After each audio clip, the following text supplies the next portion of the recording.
Bonjour. Alors aujourd'hui, une part importante de la domotique, eh bien, c'est l'installation de Home Assistant. C'est le centre de commande de notre domotique. Ce logiciel a l'avantage d'être gratuit, énormément suivi par la communauté.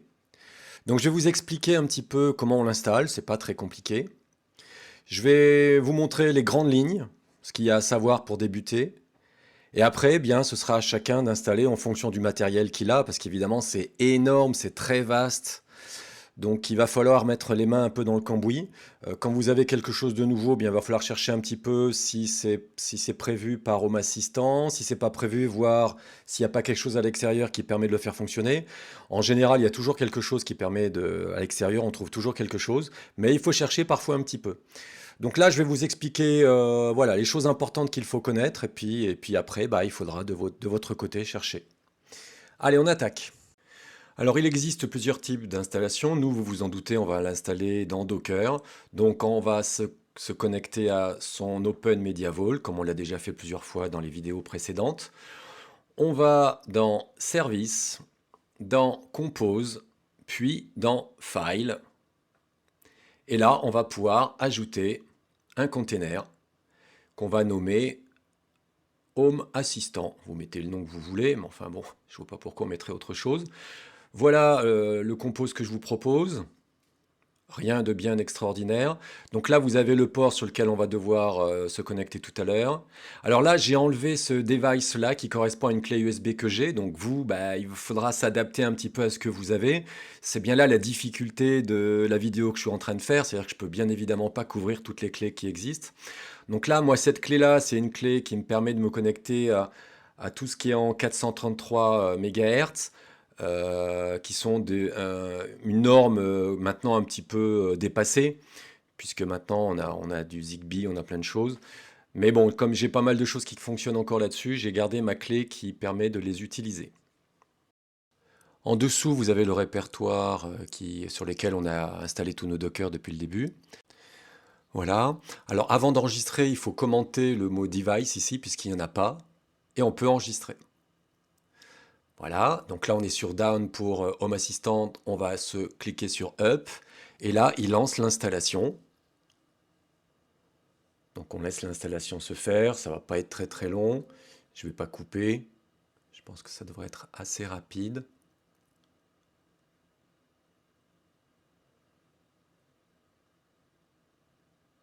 Donc il y a plusieurs styles d'installation. Là c'est une installation sous Docker.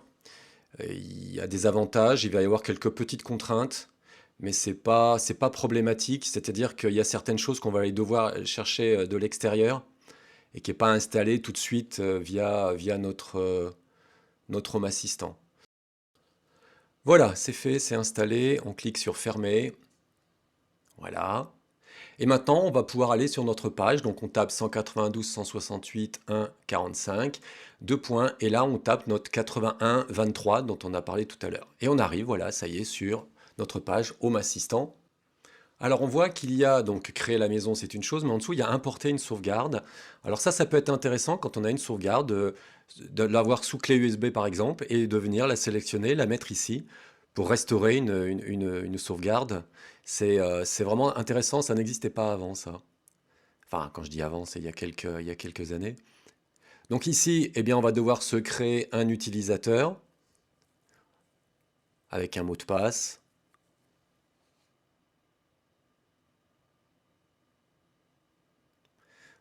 Voilà, donc on tape deux fois son mot de passe, bon, rien que du classique, et on crée son compte. Alors il nous demande l'emplacement, vous mettez votre emplacement ou vous ne le mettez pas, c'est vous qui choisissez.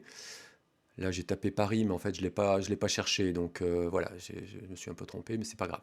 Donc suivant, donc là vous cliquez sur ce que vous voulez,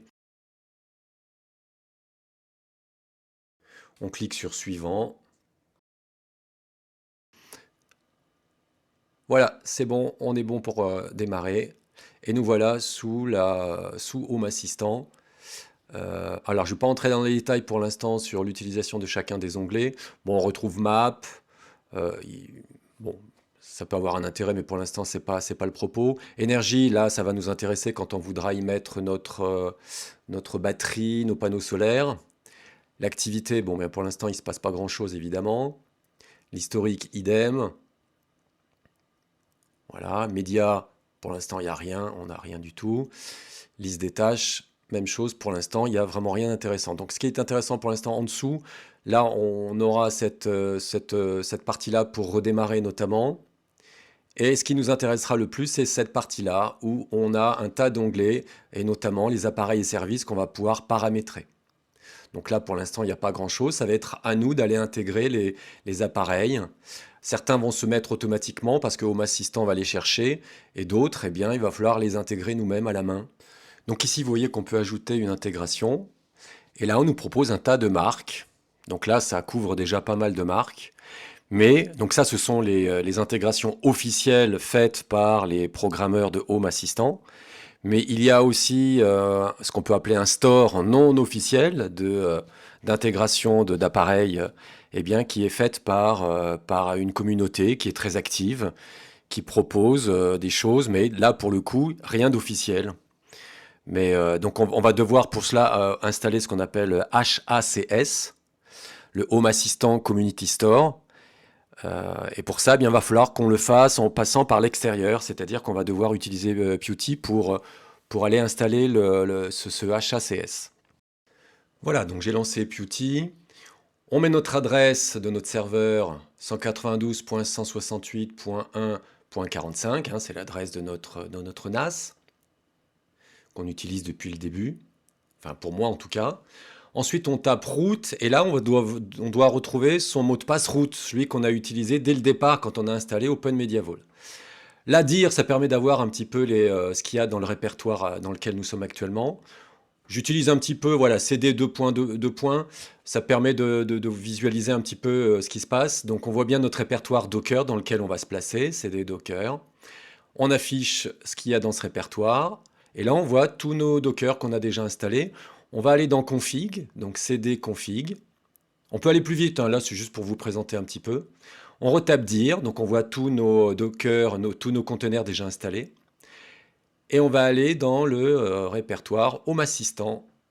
Et dans ce répertoire Home Assistant, on va créer un répertoire. Donc vous allez taper exactement ce que je vais coller. Voilà, on va créer ce répertoire-là. Ça y est, entré et c'est fait. Et maintenant, on va pouvoir lancer l'installation. Voilà, alors je vais lancer l'installation. Vous allez voir qu'il va y avoir un petit problème, une petite erreur. Parce qu'en fait, il manque un fichier pour dézipper. Donc il va falloir que je l'installe et puis ensuite on pourra recommencer l'installation. Donc déjà on va mettre à jour, ça ne va pas faire de mal. Donc vous tapez ce qui était affiché juste précédemment. Voilà, donc il y a des mises à jour qui se font. Et là maintenant on va pouvoir relancer l'installation de notre unzip. Ça va pas être long, il n'y a pas grand chose. Voilà, donc maintenant on va pouvoir lancer l'installation de notre HACS. Voilà, et là ça fonctionne. Vous voyez que c'est extrêmement rapide. À partir de là, on va repartir sur notre Home Assistant. Donc moi je me reconnecte. Je vais dans Outils développement et là je fais redémarrer. Donc voilà, redémarrer Home Assistant.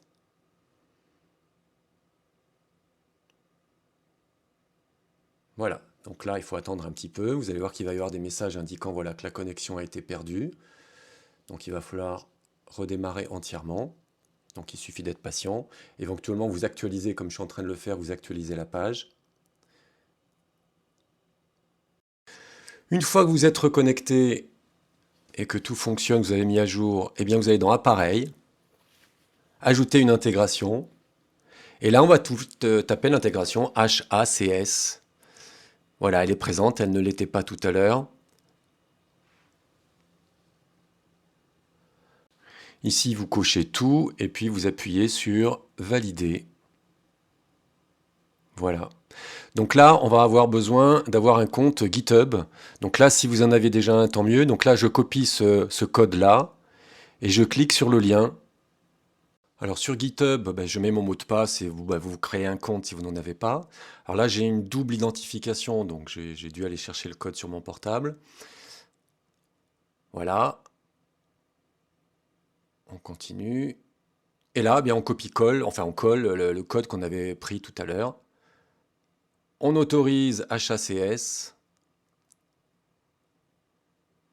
Et c'est bon, c'est parti. Donc là maintenant, si on revient sur Home Assistant, eh bien on va voir que, voilà, succès pour la connexion de HACS. Donc maintenant on a HACS et donc on va avoir un tas d'intégrations supplémentaires. Voilà, et là il y en a vraiment énormément, énormément en plus. Donc voilà, Home Assistant couvre vraiment énormément de choses et gratuitement. Alors maintenant, je vais vous montrer un petit peu toutes les façons que l'on a dans Home Assistant pour ajouter des appareils, parce que c'est évidemment la chose la plus importante. Il faut maintenant ajouter tous les appareils de notre maison. Donc la première façon, c'est d'aller dans Paramètres, puis Appareils et services, et là on ajoute une intégration. Donc là, évidemment, il faut que votre appareil soit préparé, soit intégré à Home Assistant, c'est-à-dire que là, ce sont les programmeurs qui doivent ajouter l'appareil.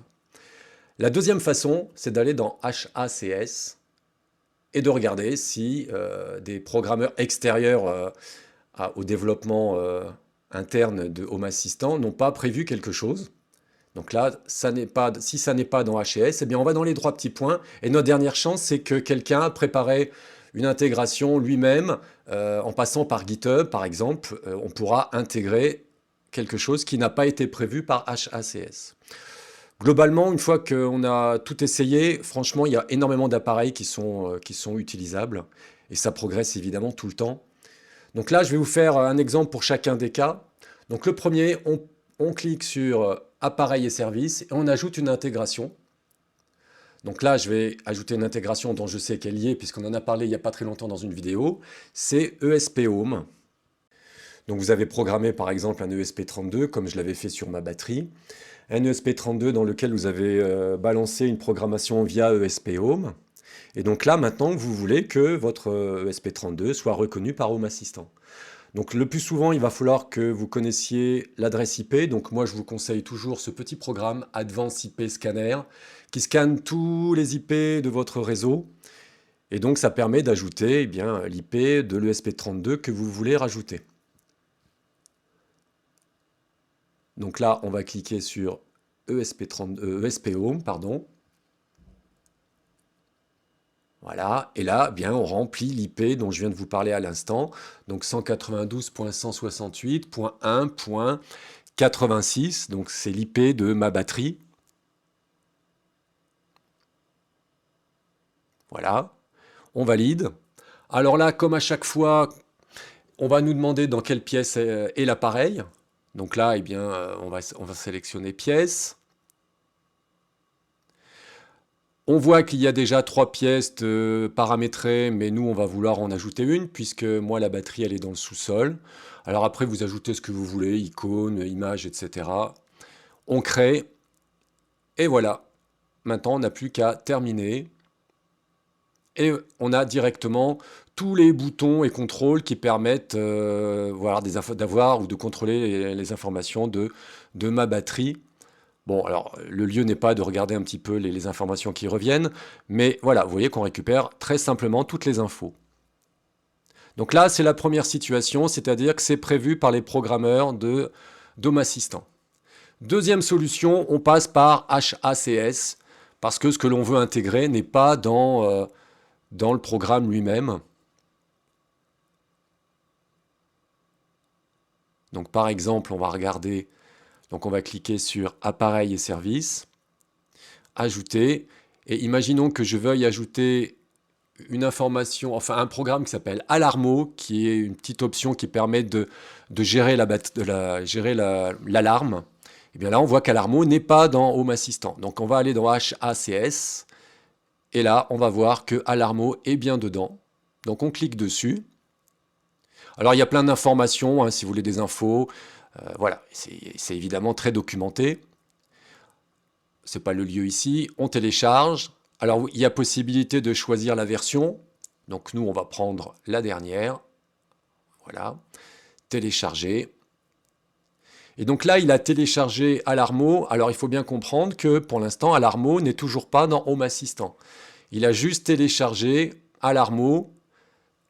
Et maintenant, il faut aller dans Intégration. Il faut ajouter l'intégration Alarmo, comme on le fait à chaque fois, comme je vous l'ai montré tout à l'heure. Donc on retourne dans Paramètres, Ajouter appareil ou service. Et là, on va ajouter une intégration. Tout à l'heure, il n'y avait pas Alarmo. Bien, vous allez voir que là, on va l'avoir.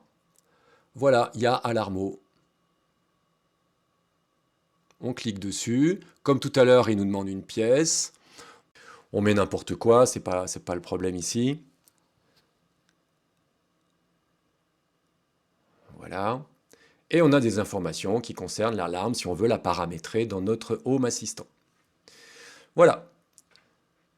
Donc maintenant, on va passer au dernier cas, le cas où eh bien, on n'a rien du tout de prévu, ni dans le programme lui-même, ni dans HACS. Donc là, vous voyez qu'il y a Alarmo et ESP Home qui sont bien dans nos appareils qui ont été intégrés.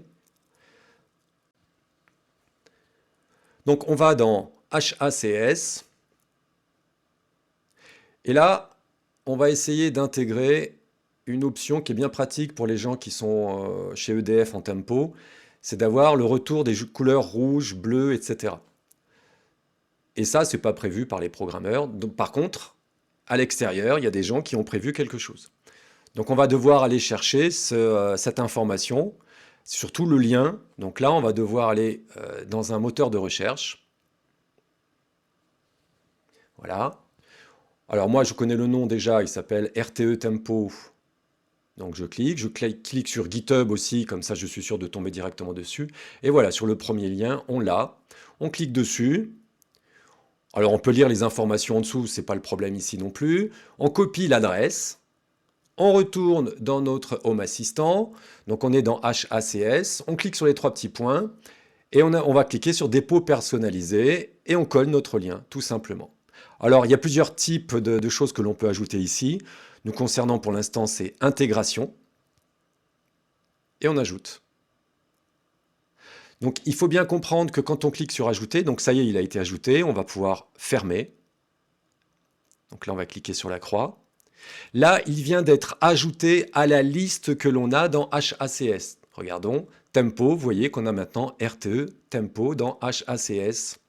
Donc il va falloir faire ce qu'on a fait tout à l'heure, le télécharger, puis aller maintenant, et ensuite aller le chercher dans les intégrations du programme. Donc on y va, on clique dessus, on télécharge, on choisit la version comme tout à l'heure, on choisit la dernière. Voilà. Maintenant, on va pouvoir aller dans Appareil et services, ajouter une intégration, et on va avoir notre tempo qui va être dedans. Voilà. On voit d'ailleurs qu'il y a un petit colis orange qui indique que ça vient de l'extérieur. Intégration personnalisée. On clique dessus. Voilà, alors là, je ne vais pas le faire parce qu'il faut aller chercher des identifiants, se connecter à une API avec un code, etc. Là, c'est pas le lieu ici. Mais voilà, vous voyez qu'on peut ajouter des appareils de 3 façons différentes, mais quelles que soient les façons, à la fin, on retombe sur paramètres et ajouter une intégration, systématiquement. Donc là, maintenant que, a priori, vous savez ajouter des appareils, on va s'arrêter là. La prochaine fois, j'expliquerai comment on peut ajouter des automatisations et comment on gère maintenant les appareils. Je vous montrerai un petit peu comment ça se programme. C'est pas très compliqué, mais voilà, c'est toujours quand il y a un langage un peu spécifique. Là, vous voyez qu'il y a tous les renseignements de ma batterie qui sont remontés en aperçu. Je vous montrerai aussi les aperçus, comment on peut les gérer. C'est pas très compliqué, on peut faire des choses sympas. Moi, ce qui va m'intéresser dans cette fin de vidéo, c'est de vous montrer comment on peut utiliser, comment on accède à Home Assistant via son téléphone, donc via 4G et 5G. Alors pour ça, eh bien, on va utiliser ce que j'ai déjà expliqué dans la vidéo précédente, donc je vous conseille peut-être d'aller la regarder, c'est-à-dire sur le VPN. On va se connecter via le VPN à notre réseau local et donc sur notre Home Assistant. Donc je vais vous montrer ça sur le portable, on y va tout de suite. Voilà, nous voilà sous le portable, donc on a notre VPN qui est activé, hein, allez voir la vidéo précédente.